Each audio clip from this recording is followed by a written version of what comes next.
The Spook House by Ambrose Bierce. Read by Scott Bush. On the road leading north from Manchester, in eastern Kentucky, to Boonville, 20 miles away, stood, in 1862, a wooden plantation house of a somewhat better quality than most of the dwellings in that region.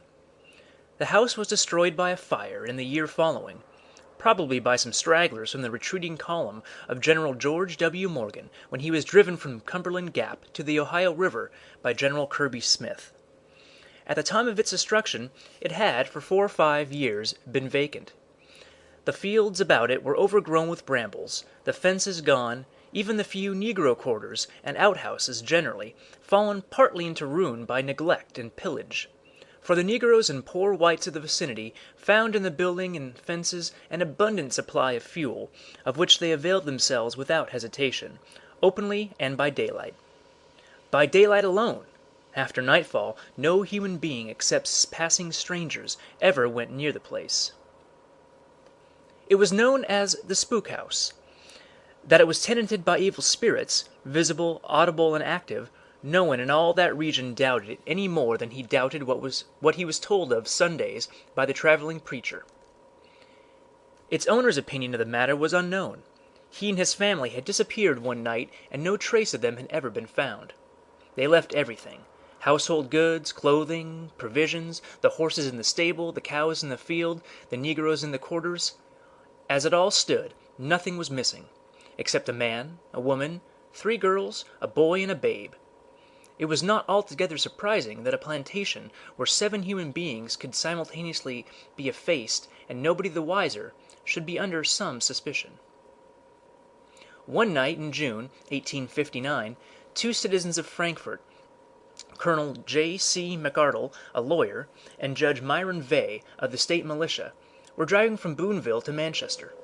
Their business was so important that they decided to push on despite the darkness and mutterings of an approaching storm, which eventually broke upon them just as they arrived opposite the Spook House.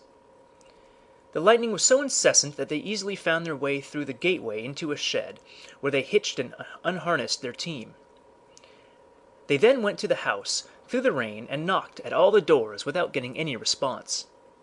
Attributing this to the continuous uproar of the thunder, they pushed at one of the doors, which yielded.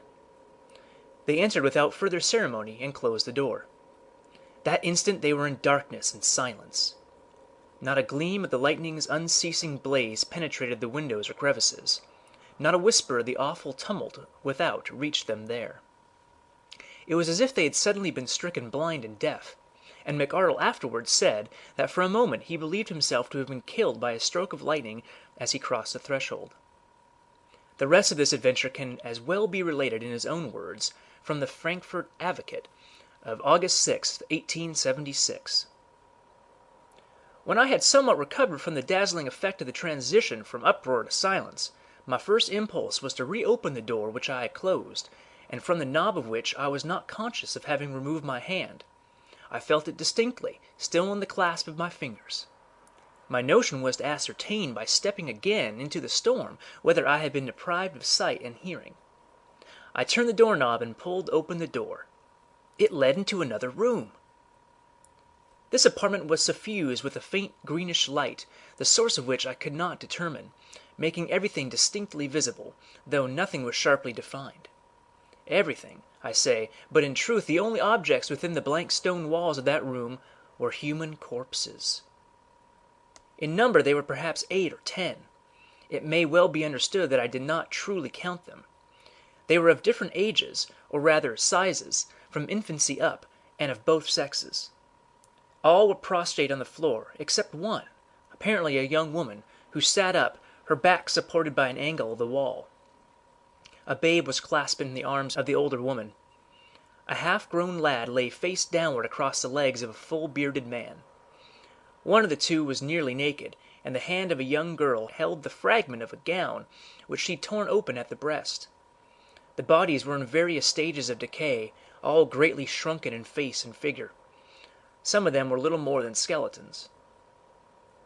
While I stood stupefied with horror by this ghastly spectacle and still holding open the door, by some unaccountable perversity in my attention, was diverted from the shocking scene and concerned itself with trifles and details. Perhaps my mind, with an instinct of self-preservation, sought relief in matters which would relax its dangerous tension. Among other things, I observed that the door that I was holding open was of heavy iron plates, riveted. Equidistant from one another and from top and bottom, 3 strong bolts protruded from the beveled edge. I turned the knob, and they were retracted flush with the edge. Released it, and they shot out. It was a spring lock. On the inside there was no knob, nor any kind of projection, a smooth surface of iron. While noting these things with an interest and attention which it now astonishes me to recall that I felt myself thrust aside, and Judge Veigh, whom in the intensity and the vicissitudes of my feelings I had altogether forgotten, pushed by me into the room. "For God's sakes," I cried, "do not go in there. Let us get out of this dreadful place." He gave no heed to my entreaties, but, as fearless a gentleman as lived in all the South, walked quickly to the center of the room, knelt beside one of the bodies for a closer examination, and tenderly raised its blackened and shriveled head in his hands. A strong, disagreeable odor came through the doorway, completely overpowering me. My senses reeled. I felt myself falling, and in clutching at the edge of the door for support, pushed it shut with a sharp click. I remember no more. 6 weeks later I recovered my reason in a hotel at Manchester, whither I had been taken by strangers the next day. For all these weeks I had suffered from a nervous fever, attendant with a constant delirium. I had been found lying in the road several miles away from the house, but how I escaped from it to get there I never knew. On recovery, or as soon as my physicians permitted me to talk, I inquired the fate of Judge Veigh, whom, to quiet me, as I now know, they represented me as well and at home. No one believed a word of my story, and who can wonder? And who can imagine my grief when, arriving at my home in Frankfort 2 months later, I learned that Judge Veigh had never been heard of since that night. I then regretted bitterly the pride which since the first few days after the recovery of my reason had forbidden me to repeat my discredited story and insist upon its truth. With all that afterward occurred, the examination of the house, the failure to find any room corresponding to that which I have described, the attempt to have me adjudged insane, and my triumph over my accusers, the readers of the Advocate are familiar. After all these years I am still confident that the excavations which I have neither the legal right to undertake nor the wealth to make would disclose the secret of the disappearance of my unhappy friend, and possibly of the former occupants and owners of the deserted and now destroyed house.